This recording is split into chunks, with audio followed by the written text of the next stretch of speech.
സഭാപ്രസംഗൻ്റെ പുസ്തകം 3-ാം അധ്യായത്തിൽ നമ്മൾ വായിക്കുന്നുണ്ട്. എല്ലാറ്റിനും ഒരു സമയമുണ്ട്. കരയാനൊരു കാലം, ചിരിക്കാനൊരു കാലം. ക്രിസ്തു എന്ന മണവാളനൊപ്പം ആയിരിക്കുന്നത് സന്തോഷത്തിൻ്റെ സമയമാണ്. ഈശോ എപ്പോൾ നഷ്ടപ്പെടുന്നുവോ അപ്പോഴാണ് നമ്മൾ ഉപവസിക്കേണ്ടത്.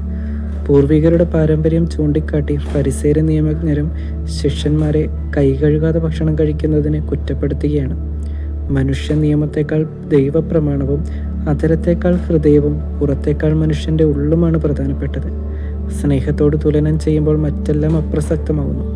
പൂർവികർ അനുഷ്ഠിച്ചു പോന്ന ആചാരാനുഷ്ഠാനങ്ങളിൽ മാത്രം കുടുങ്ങിപ്പോയവർക്ക് ഈശോയുടെ രീതികളൊന്നും ഉൾക്കൊള്ളാനായിട്ടാവുന്നില്ല.